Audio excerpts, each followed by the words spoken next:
नमस्कार, वंदे मातरम, जय हिंद। साथियों आपका स्वागत है आपके अपने YouTube चैनल मार्गदर्शन रवि सर में। तो साथियों, अपने पिछली क्लास में क्या पढ़ा था? राजस्थान का कला एवं संस्कृति का स्टार्ट कर रखा था। और क्या पढ़ा था आपने?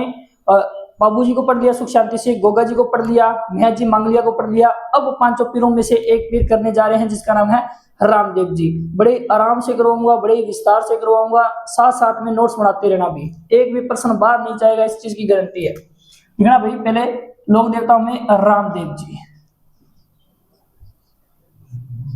रामदेव जी क्या विद्यार्थियों? रामदेव जी। रामदेव जी थे वो तंवर थे, तो रामदेव जी तंवर। कौन थे? रामदेव जी तंवर।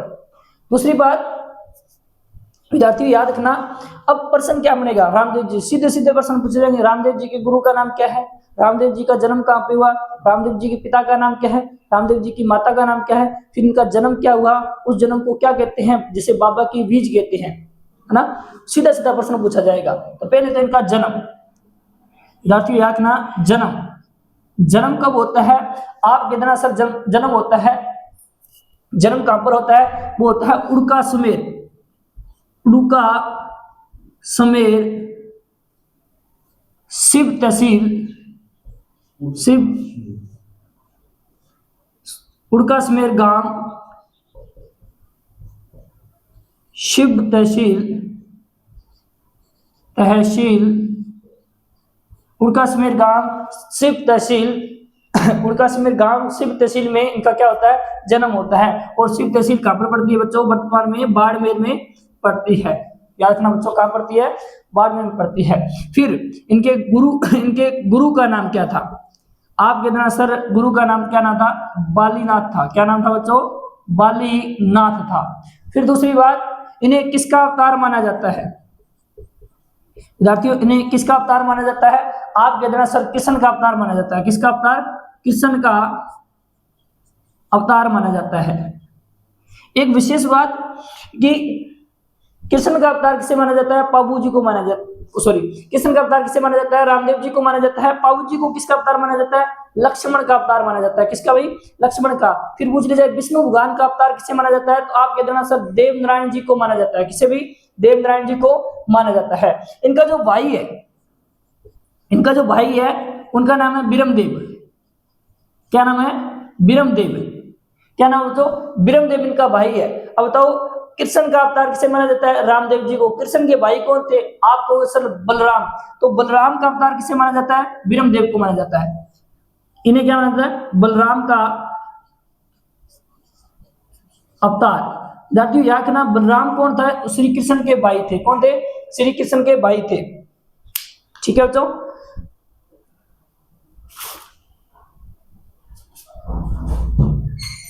किसके भाई थे? श्री कृष्ण के भाई थे। इनका जो जन्म होता है उनका समेत शिव तहसील में होता है। ये जन्म होता कब है? जन्म याद रखना बच्चों, कब होता है? आप कहते हैं भाद्रपद शुक्ल को होता है। कब होता है? भाद्रपद शुक्ल को जन्म होता है। भाद्रपद शुक्ल द्वितीया को क्या होता है? जन्म होता है। और इसे क्या कहते हैं राजस्थानी भाषा में? बाबेरी बीज।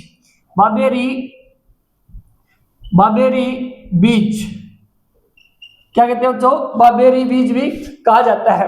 दोबारा से देखना, रामदेव जी का जन्म कहाँ होता है? उड़का समेत गांव, शिव तहसील बाड़मेर में होता है।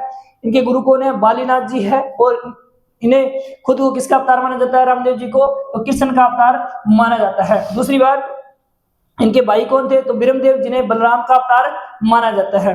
इनके पिता की बात करते हैं। इनके पिता कौन थे? रामदेव जी के पिता याद रखना, रामदेव जी के पिता थे अजमाल जी तंवर। कौन थे जी? अजमाल जी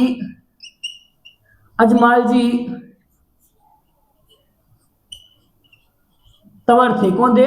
अजमाल जी तंवर थे, जो तंवरवंशीय शासक थे एक बार का। ठीक है।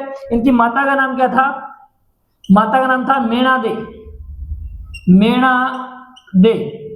या का नाम क्या नाम था? मेणा दे। और मेणा दे थे वो किससे संबंधित थे? श्री कृष्ण के वंशज माने जाते हैं। ये वंशज माने जाते हैं।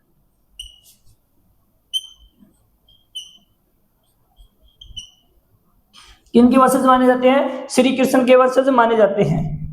दोबारा से देखना, रामदेव जी जिनका जन्म उड़का समेर गांव शिव तहसील में भाद्रपद शुक्ल द्वितीया को हुआ था, जिसे बाबेरी बीज कहते हैं। इनके पिता का नाम क्या है? अजमाल जी तंवर है। इनकी माता का नाम क्या है विद्यार्थियों? आप बता देना सर। मेणा दे, जिन्हें श्री कृष्ण के वंशज माने जाते हैं। ठीक है, एक बार इसका स्क्रीनशॉट लेना, फिर आगे चलते हैं।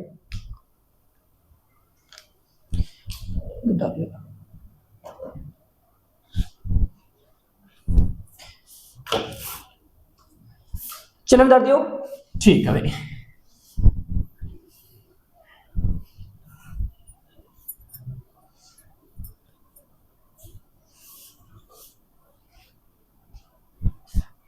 आगे देखना भाई।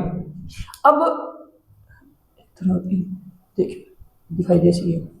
अब देखना, रामदेव जी की पत्नी, रामदेव जी की पत्नी कौन है? रामदेव जी की पत्नी आप कहते ना सर नेतल दे है। कौन है? नेतल दे है। नेतल दे को निहाल दे भी कहते हैं। क्या कहते हैं? निहाल दे। इसका दूसरा नाम क्या है? निहाल, निहाल दे। नेतल दे को निहाल दे भी कहते हैं। सर निहाल दे या नेतल दे कहाँ की रहने वाली थी? आप बता देना जी। ये अमरकोट की रहने वाली थी। अमरकोट के राजा दल्ले सिंह सोडा की पुत्री थी। और अमरकोट कहाँ है? वर्तमान में पाकिस्तान में। तो बता देना भी, अमरकोट के राजा दल्ले सिंह की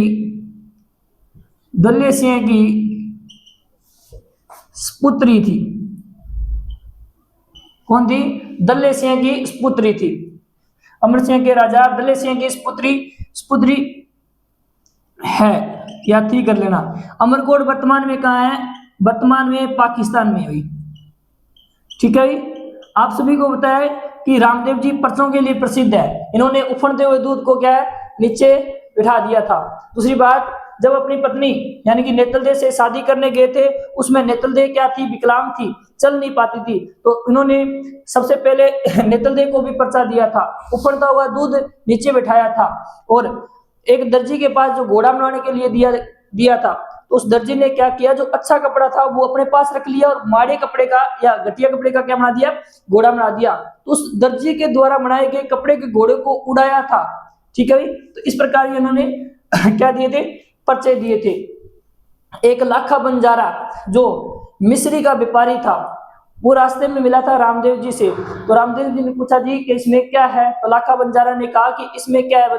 इसमें क्या है? भी नमक है। और वही बात हुई, उसमें क्या था? वैसे तो मिस्री थी, तो बाद में वो मिस्री किस में बदल गई? नमक में बदल गई। ठीक है, इस प्रकार से याद रखना। इनकी जो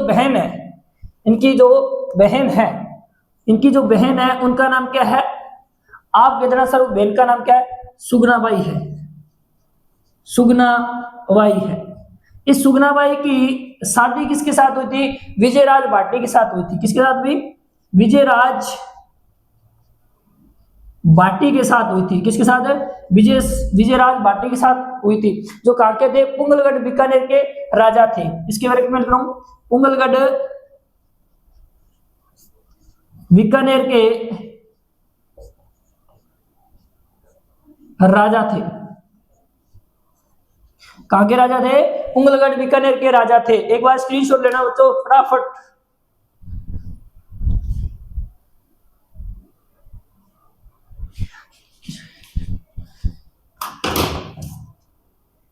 चलिए बच्चों, एक बार इनकी सगी बहन का नाम क्या था? आप कहते ना सुगनाबाई था। इनकी एक धर्म बहन भी थी, यही लिख देता हूं, धर्म बहन। धर्म बहन का नाम क्या था? आप कहते ना सर डाली बाई। क्या थी? डाली बाई। डाली बाई मेघवाल जाति की थी। किसकी? मेघवाल जाति की थी। किस जाति की थी? मेघवाल जाति की थी। याद रखना, रामदेव जी ने समाधि कब ली? भाद्र शुक्ल एकादशी को ली थी। और इन्होंने समाधि कब ली थी? भाद्र शुक्ल दशम को ली थी। यानी कि रामदेव जी से एक दिन जस्ट पहले किसने समाधि ली थी? धर्मबेन डालीबाई ने ली थी, जो किस जाति की थी? मेघवाल जाति की थी। तो इसमें लिख रहा हूं भाई, भाद्रपद शुक्ल दशम को समाधि ली। दूसरे शब्दों में कहूं तो ये मान लेना कि रामदेव जी से एक दिन जस्ट पहले क्या ली? इन्होंने समाधि ली थी। एक बार स्क्रीनशॉट लेना भी फटाफट, फिर आगे चलते हैं, चलें आगे।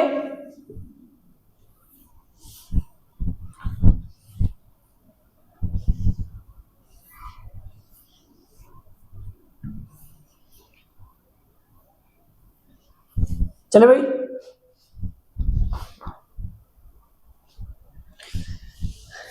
ठीक है भाई। अपने बात किसके लिए, रामदेव जी कर रहे हैं, ठीक है। रामदेव जी का जो घोड़ा है, प्रिय घोड़ा है, उसका क्या नाम है? आप कहते ना सर, इनका जो घोड़ा है वो क्या है? नीला घोड़ा है। कैसा घोड़ा है? नीला घोड़ा है। मैंने कल एक बात बताई थी घोड़ों से संबंधित कि नीली घोड़ी किसकी है? नीली घोड़ी, नीली घोड़ी किसकी है? आप कहते ना सर, गोगा जी की है। किसकी है? गोगा जी की है। फिर नीला घोड़ा किसका है? नीला घोड़ा आप कहते ना सर, रामदेव जी का है।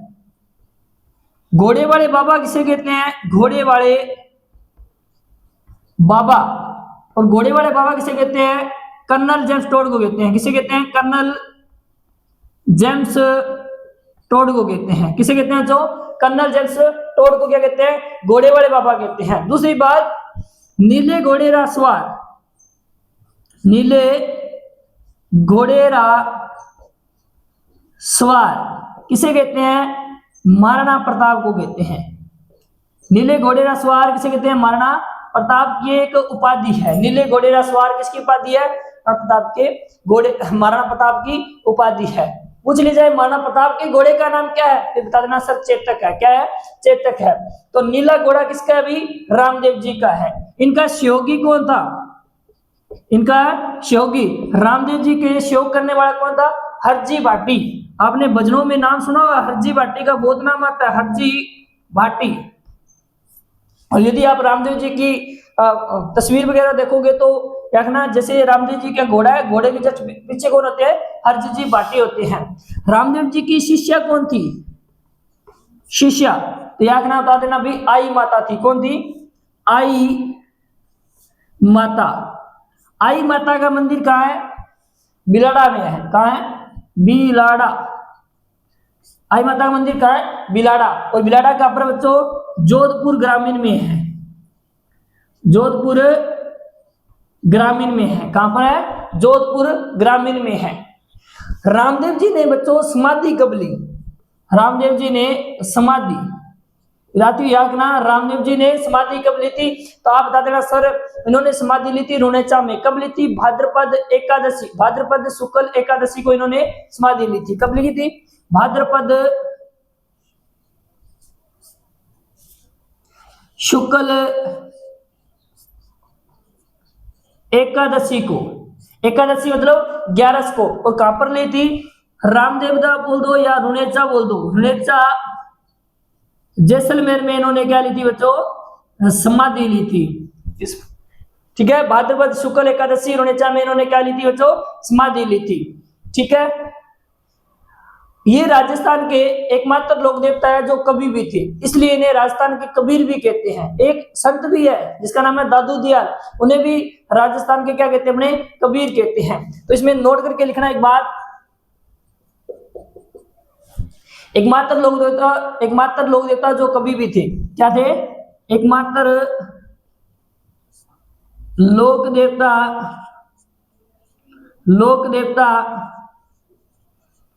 जो कभी भी थे। क्या थे? एकमात्र लोक देवता जो कभी भी थे। द्वारा से लिखना, रामदेव जी के घोड़े का नाम क्या था? नीला घोड़ा। इनके सहयोगी कौन थे? हरजी बाटी। और इनकी शिष्या कौन थी? आई माता। आई माता का मंदिर कहाँ है? बिलाड़ा में है। बिलाड़ा कहाँ चला गया? जोधपुर ग्रामीण में चला गया। रामदेव जी ने समाधि कब ली? भाद्र शुक्ल एकादशी को ली थी। और कहां पर ली थी? रुणेचा जैसलमेर में ली थी। दूसरी बात बच्चों, एकमात्र लोक देवता जो क्या थे? कभी भी थे। सर कभी थे तो इन्होंने क्या लिखा था? इन्होंने लिखा था बच्चों 24 बाणियां पुस्तक ग्रंथ लिखी थी।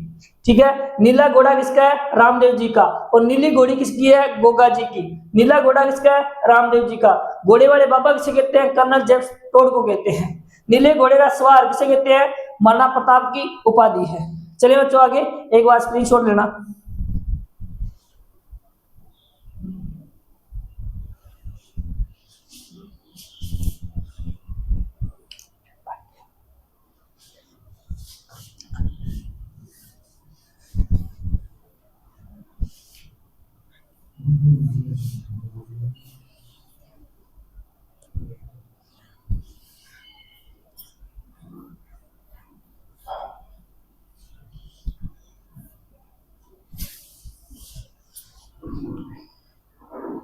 चले भाई, मैंने क्या बताया था, एकमात्र लोक देवता जो कवि भी है। सर कवि है तो इन्होंने कौन सी पुस्तक लिखी थी? तो लिखना बच्चों पुस्तक कौन सी लिखी थी इन्होंने? 24 वाणियां। क्या लिखा? 24 वाणियां। मेरा आपसे उल्लेख है राजपूतों की 24 शाखाओं का उल्लेख किस इतिहासकार ने किया था भाई? कि 24 वाणियां तो किसकी है? रामदेव जी की क्या है? पुस्तक है, लेकिन राजपूतों की कुल 24 शाखाओं का उल्लेख किसने किया है? विद्यार्थियों याद रखना, इनकी पुस्तक का नाम क्या है? 24 वाणियां। क्या नाम है? 24 वाणियां। इनका प्रतीक चिन्ह क्या है? रामदेव जी का प्रतीक चिन्ह क्या है? याद रखना बच्चों, पगले है। क्या है? पगले। रामदेव जी की मूर्ति की पूजा नहीं होती, उनके चरणों की पूजा होती है। तो चरण चिन्ह है। ठीक है बच्चों, इनके जो पर्चा देते हैं उन्हें क्या बोलते हैं? चमत्कार। चमत्कार को क्या बोलते हैं? ये रामदेव जी के चमत्कार को पर्चा कहते हैं। ठीक है, इन्होंने सबसे पहले अपनी माता को पर्चा दिया था, उफनते हुए दूध को नीचे बिठाया था। फिर शादी करने गए थे अपनी पत्नी नेतल देव, जो विकलांग थी, चला नहीं जाता था, तो उनको पर्चा दिया था, चलने लगी थी। दूसरी बार इन्होंने कपड़े के घोड़े को उड़ाया था। ठीक है बच्चों, नोट में लिखना एक बात कि चमत्कार, रामदेव जी का चमत्कार क्या कहलाता है? पर्चा। तो पर्चा बावड़ी कहां पर है? पर्चा बावड़ी कहां पर है बच्चों? आप कहते हैं सर उनेचा में है। कहां पर है? उनेचा जैसलमेर में है। कहां पर है बच्चों? उनेचा जैसलमेर में है। ठीक है बच्चों, याद रखना। फिर रामदेव जी का जो झंडा है, रामदेव जी का जो झंडा है, झंडे को क्या कहते हैं? झंडे को क्या कहते हैं बच्चों? नेजा कहते हैं। क्या कहते हैं? नेजा कहते हैं। रामदेव जी का जो झंडा होता है वो पचरंगा झंडा होता है। कैसे रंगा होता है? पचरंगा झंडा होता है। पचरंगा झंडा होता है। कैसा झंडा होता है? पचरंगा झंडा होता है। एक बार देख लेना भाई, क्या होता है? पचरंगा झंडा होता है। पुस्तक क्या है इनकी? 24 वाणियां। प्रतीक चिन्ह क्या है? पगले या चरण चिन्ह। चमत्कार क्या कहलाता है? पर्चा कहलाता है। नोट, पर्चा बावड़ी कहां पर है? तो नेजा जैसलमेर में है। झंडा क्या कहलाता है इनका? नेजा कहलाता है। पचरंगा झंडा होता है। कैसा झंडा होता है रामदेव जी का? पचरंगा झंडा होता है। आशा करता हूं सभी समझ में आते होगी। वीडियो को प्रारंभ से एंड तक देखना भी। एक भी पर्सन, सिंगल पर्सन है ना, रामदेव जी से बाहर नहीं जाएगा, इस चीज की गारंटी है। ठीक है बच्चों, इसके बाद में रामदेव जी के मंदिर को क्या कहते हैं? इनका जो मंदिर है उन्हें कहते हैं देवरा। जैसे इनका मंदिर है उनेचा जैसलमेर में, उसे रामदेवरा कहते हैं। क्या कहते हैं? रामदेवरा कहते हैं। मंदिर क्या कहलाता है? देवरा कहलाता है। इनकी जो मेघवाल जाति के भक्त होते हैं उन्हें क्या बोलते हैं? रिखिया बोलते हैं बच्चों। क्या बोलते हैं? रिखिया बोलते हैं। इससे पहले इनका जो रात्रि जागरण लगाते हैं उसे क्या कहते हैं? जम्मा जागरण कहते हैं। तो लिखना है रात्रि जागरण। रात्रि जागरण, उसको विद्यार्थी क्या कहते हैं? जम्मा जागरण कहते हैं बच्चों। क्या कहते हैं? जम्मा जागरण कहते हैं। फिर इधर देख लेना भाई, यहां देख लेना, रामदेव जी का जो मेघवाल जाति के भक्त होते हैं क्या कहते हैं? रिखिया कहते हैं। लिखना, मेघवाल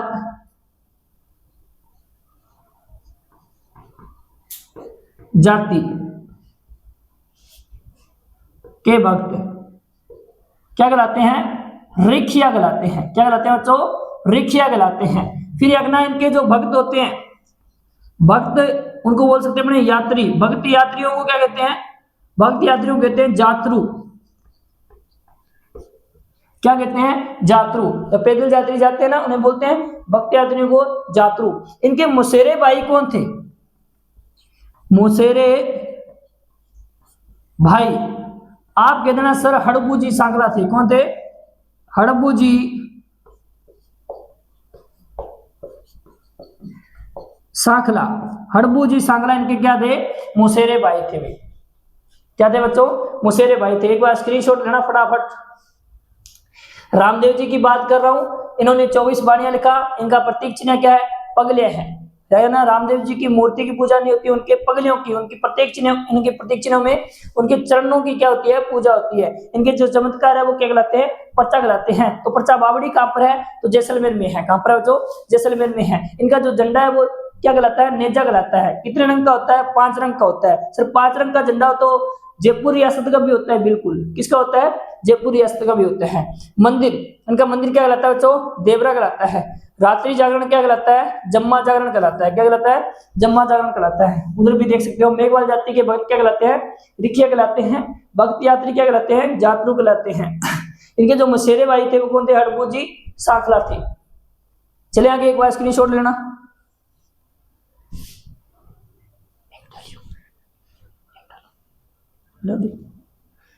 चले विद्यार्थियों,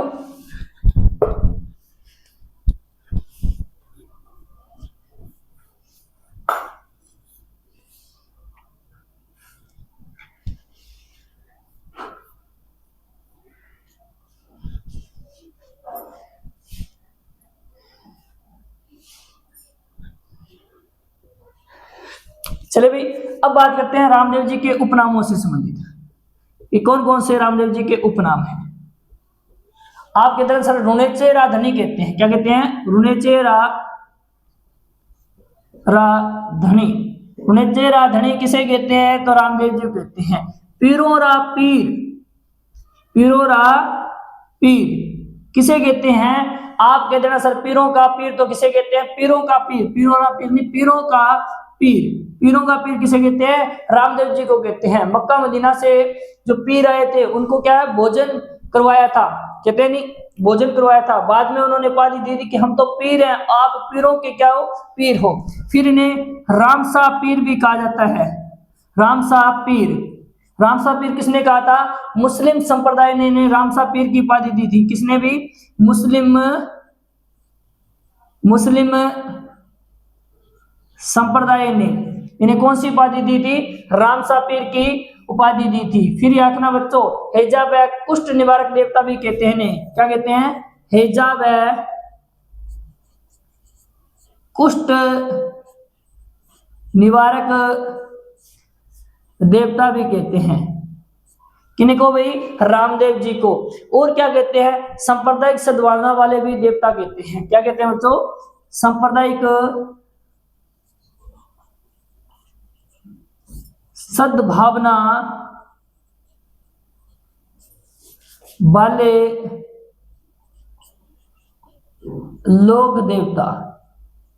क्या कहते हैं, सांप्रदायिक सद्भावना वाले लोक देवता भी कहते हैं। किसको, रामदेव जी को। आप कहते हैं ना, क्या कहते हैं इसे, उनेचे का धनी कहते हैं, पीरों का पीर कहते हैं, रामसा पीर भी कहते हैं, हेजा व कुष्ठ निवारक देवता भी कहते हैं, और इनको राम सांप्रदायिक सद्भावना वाले लोक देवता भी कहते हैं। सांप्रदायिक सद्भावना वाला जिला कौन सा है, तो अजमेर है। सांप्रदायिक सद्भावना वाली माता कौन सी है, तो जीण माता है। कौन सी बच्चों, जीण माता है। सांप्रदायिक सद्भावना वाले और अन्य देवता कौन से है, तो गोगा जी है। कौन से है, गोगा जी है। संत पूछ ली जाए तो बता देना, ख्वाजा मोहम्मदीन चिश्ती।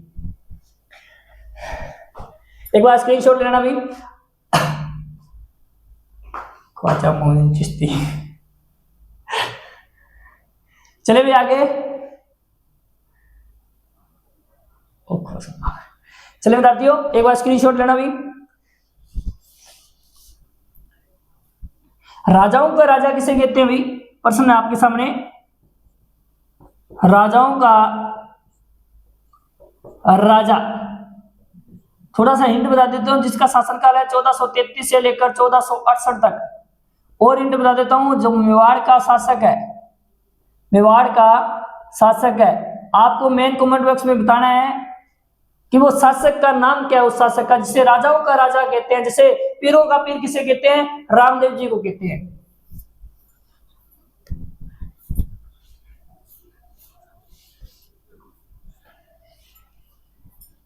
चलिए बच्चों, अब देखो रामदेव जी के मंदिर,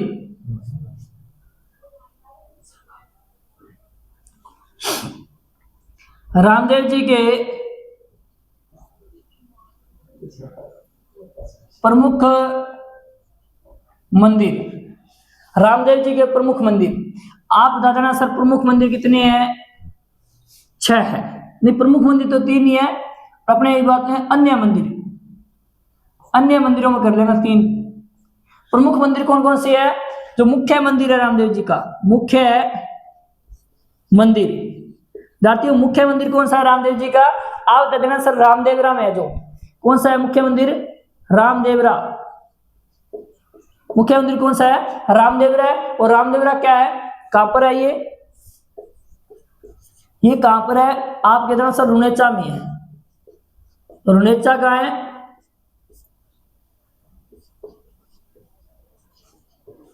जैसलमेर में है। ठीक है विद्यार्थियों। दूसरी बात, इस मंदिर को मारवाड़ का, इस मेले, यहां पर मारवाड़ का क्या लगता है? कुंभ लगता है। कहां पर भाई? रामदेव जी का जो मेला है वो कहां लगता है? रुनेचा जैसलमेर में। मुख्य मंदिर में लगता है। इसे मारवाड़ का कुंभ भी कहते हैं। फिर प्रश्न बनता है दूसरा रामदेवरा।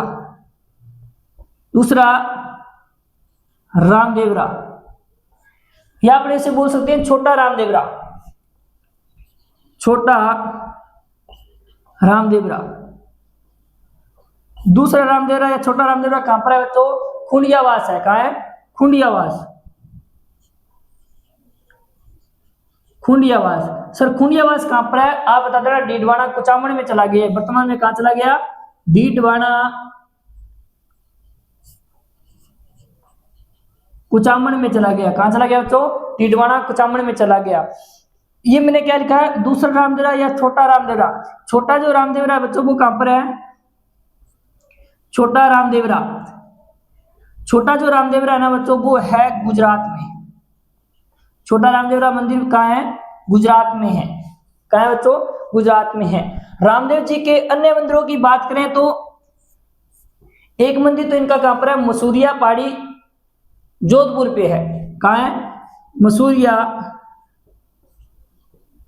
पहाड़ी। ये मसूरिया की पहाड़ी बच्चों कहां पर है? आप कह देना सर जोधपुर में है। कहां है? जोधपुर में है। दूसरा जो मंदिर है इनका वो है ब्यावर में। कौन सी पहाड़ी पर है? विराटिया की पहाड़ी पर है। विराटिया पहाड़ी। विराटिया पहाड़ी पहले अजमेर में थी, अब कहां चली गई?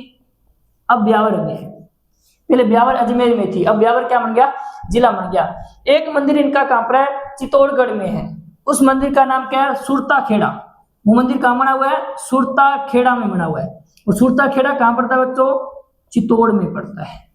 चित्तौड़ में पड़ता है। एक बार स्क्रीनशॉट लेना फटाफट।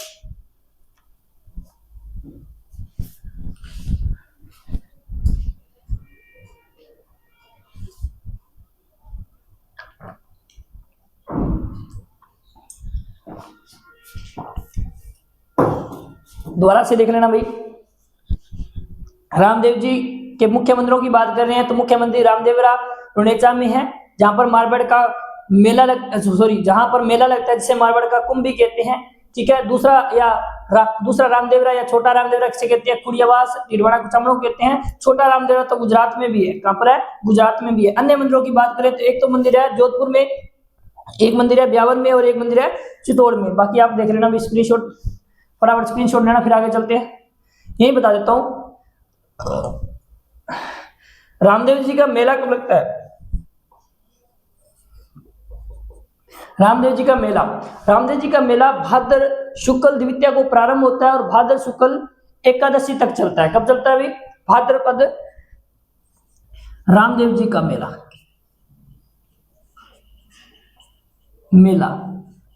ठीक है। तो रामदेव जी का मेला प्रारंभ कब होता है?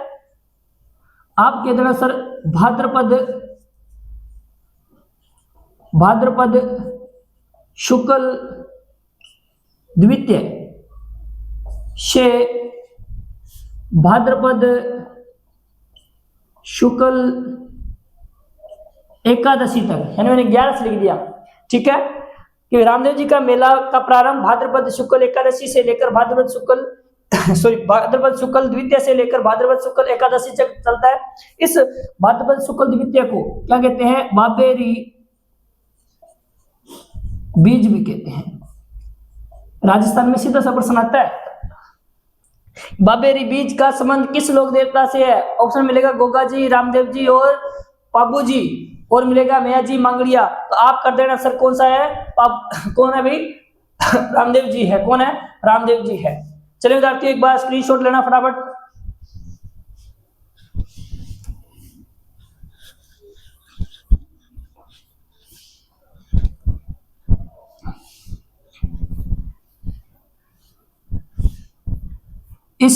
इस बार आपको ये थोड़ा धुंधला दिखेगा। नेक्स्ट वीडियो आपके बहुत ही शानदार, बहुत ही जानदार होगी भी। सर कैसे? पहले मैंने कहा था ना माइक की व्यवस्था होगी, उसके बाद कैमरे की, तो वो भी व्यवस्था होगी। नेक्स्ट जो वीडियो होगी बढ़िया क्लियर फाई आपको दिखाई देगी भी। चलिए बच्चों आगे नोट में लिखते जाना आप। राम मल्लीनाथ जी ने रामदेव जी को पोखरण की जागीर दी। मारवाड़ के राठौड़ शासक थे राम मल्लीनाथ। कौन भाई? राम मल्लीनाथ जी ने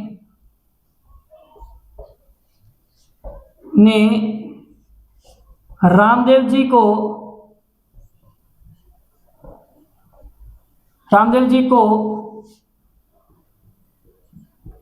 पोखरण की जागीर दी। कौन सी जागीर दी? पोखरण की जागीर दी। किसने भी? राम मल्लीनाथ जी ने। किसको दी थी? रामदेव जी को दी थी। किसको दी बच्चों? रामदेव जी को दी थी। फिर दूसरी बात, सातलमेर गांव में एक राक्षस रहता था जिसका नाम था भैरव राक्षस। उस भैरव राक्षस को मारने या उसे खत्म करने का काम भी किसने किया था? रामदेव जी ने। तो लिखना सातलमेर गांव को भैरव राक्षस, तो राक्षस ही होता है, तो राक्षस कौन सा भाई? भैरव राक्षस के आतंक से मुक्त करवाया। क्या करवाया बच्चों? भैरव राक्षस के आतंक से मुक्त करवाया। ठीक है बच्चों। फिर याद रखना रामदेव जी का संबंध किस किस से है? रामदेव जी का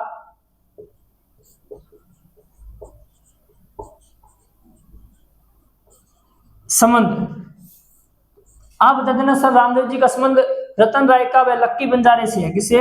रतन राय का व लक्की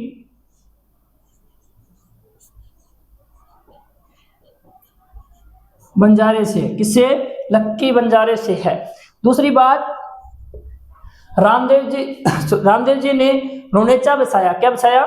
रुनेचा बसाया। पूछ ली जाए रुनेचे का किसने बसाया, तो रामदेव जी ने बसाया था। और रुनेचे के अंदर एक तालाब का निर्माण कराया था जिसका नाम था राम सरोवर तालाब। तो इन्होंने क्या बनवाया? राम सरोवर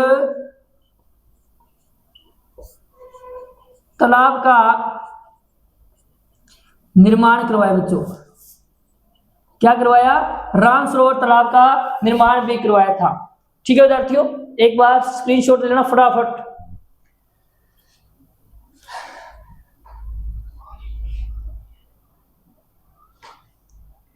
फटाफट स्क्रीनशॉट लेना। ले लिया भाई? चलते हैं आगे। समझाने वाला नहीं है, रट्टे मार लेना भाई।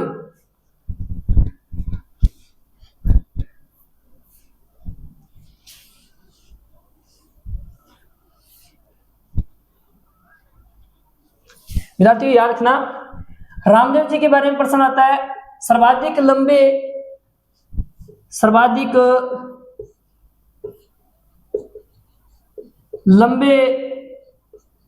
गीतों वाले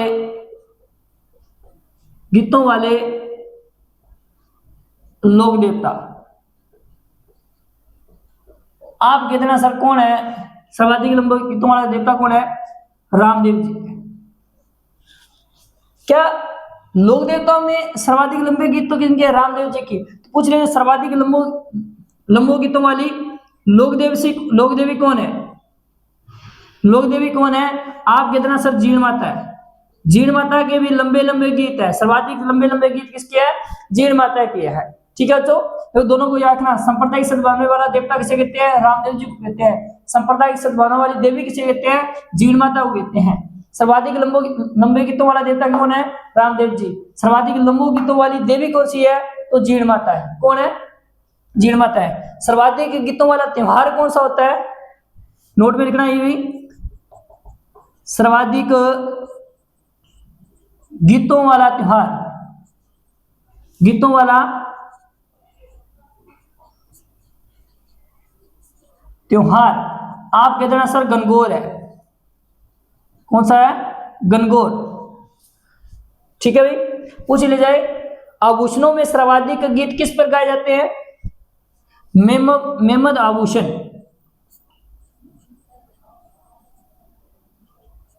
इस पर क्या है? सर्वाधिक गीत गाए जाते हैं। इस पर सर्वाधिक गीत गाए जाते हैं।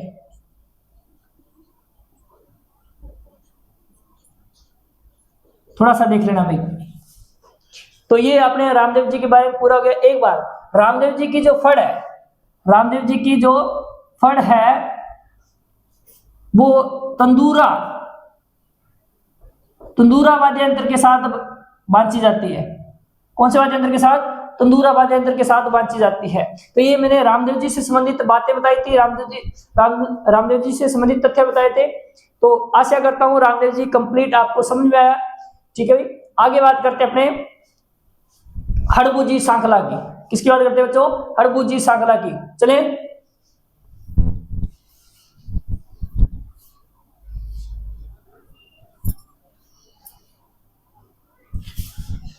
हड़बू जी थे तो वो क्या थे? हड़बू जी थे वो थे राजपूत सांखला।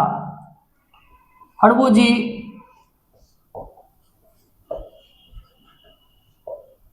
सांखला, हड़बू जी सांखला बच्चों क्या थे? राजपूती थे। इनका जन्म कहां पर होता है? इनका जन्म होता है बुंडेल गांव। कहां होता है? बुंडेल गांव होता है। बुंडेल गांव नागौर में पड़ता है। 15वीं शताब्दी में इनका क्या होता है? जन्म होता है। इनका जो कार्य था, एक तो समकालीन किसके थे? रावजोधा के समकालीन थे। रावजोधा का जब ये जोधपुर छूट जाता है तो जोधपुर को दिलाने में सहायता किसने की थी? हड़बू जी सांखला ने की थी। इसलिए हड़बू जी सांखला को उन्होंने बापड़ी गांव की क्या दी थी बच्चों? जागीर दी थी। दूसरी बात, हड़बू जी सांखला कुछ नहीं करते थे, पंगु जो गाय थी, अपंग जो गाय थी उनको चारा डालते थे। इसलिए याकना हड़बू जी सांखला के रूप में पूजा किसकी होती है? उनकी नहीं होती, उनकी और वो लकड़ी की जो बैलगाड़ी है उसकी पूजा होती है। ठीक है, इन्हें शकुन शास्त्र के देवता और वचनशील पुरुष भी कहते हैं। तो याकना इनकी जो जन्म होता है वो कहाँ होता है? नागौर में होता है। नागौर में 15वीं शताब्दी में, 15वीं शताब्दी में कब होता है बच्चों? 15वीं शताब्दी में होता है। इनके जो पिता थे वो थे मेयाजी सांखला। मेयाजी सांखला इनके क्या थे? मेयाजी सांखला इनके क्या थे? पिता थे। ये रामदेव जी के मुसेरे भाई थे बच्चों। क्या थे? रामदेव जी के मुसेरे भाई थे। रामदेव जी के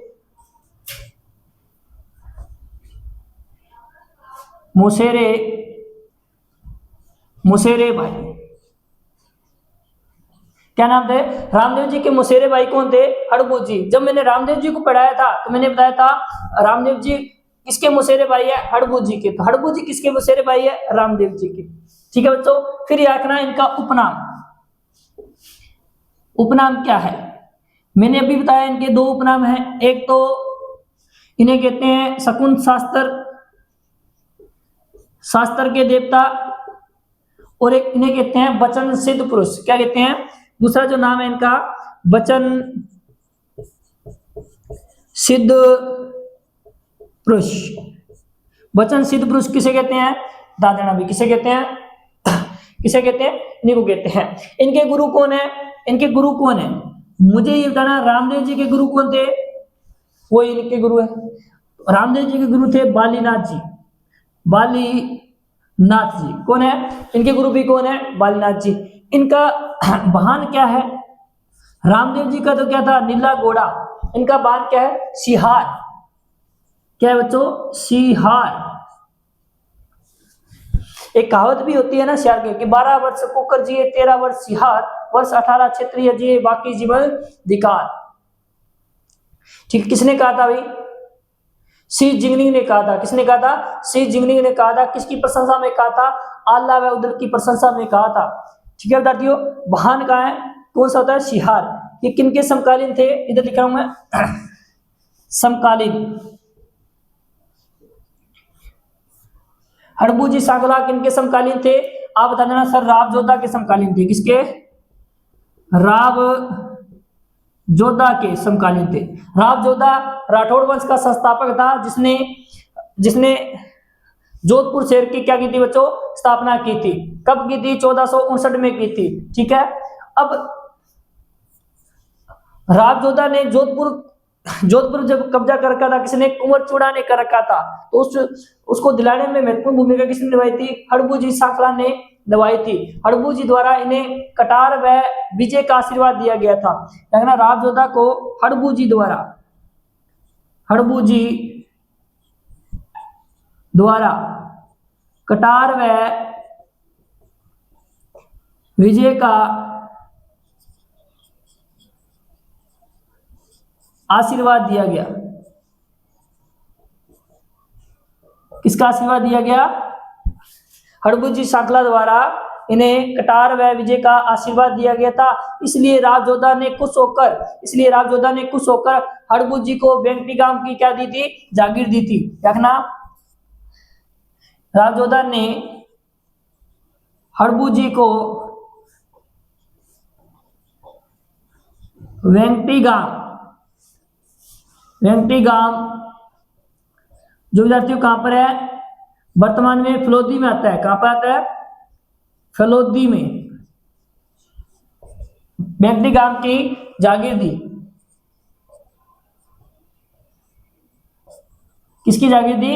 वेंगटीगाम की जागीर दी। दूसरी बात सुनना, हड़बूजी सांकला द्वारा इन्हें कटार व विजय का आशीर्वाद दिया गया। किसको? राव जोधा को। राव जोधा ने खुश होकर क्या दी? वेंगटीगाम की जागीर दी थी। चले बच्चों, एक बार स्क्रीनशॉट लेना फटाफट।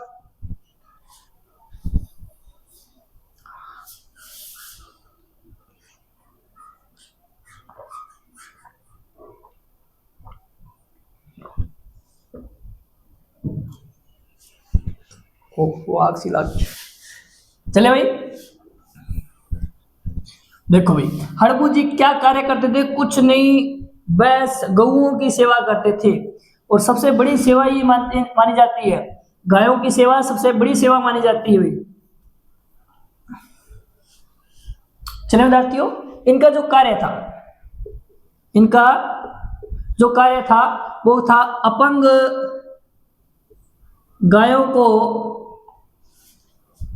गायों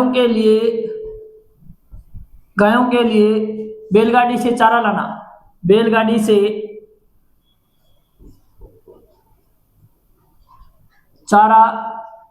लाना। इसलिए साथियों याद रखना, इनकी पूजा नहीं होती, इनकी गाड़ी की पूजा होती है, इनकी बैलगाड़ी की पूजा होती है। इनका जो मंदिर है वो कहां पर है? वो मंदिर कहां पर है? जो वेंगटीगाम में है। कहां पर है? वेंगटीगाम में इनका क्या है? मंदिर बना हुआ है। ठीक है। वेंगटीगाम कहां पर आता है? ये वर्तमान में फलोदी में आता है, पहले जैसलमेर में आता है। यहाँ पर जो इस मंदिर में जो रखी हुई है, और के लकड़ी की बैलगाड़ी रखी है, और उसी लकड़ी की बैलगाड़ी की क्या होती है बच्चों? पूजा होती है। देखना, लकड़ी की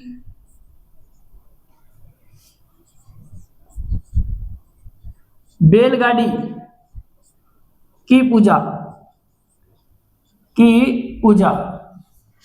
इस मंदिर का निर्माण किसने करवाया? आप बता देना सर। अजीत सिंह ने करवाया। किसने करवाया? महाराजा अजीत सिंह ने करवाया।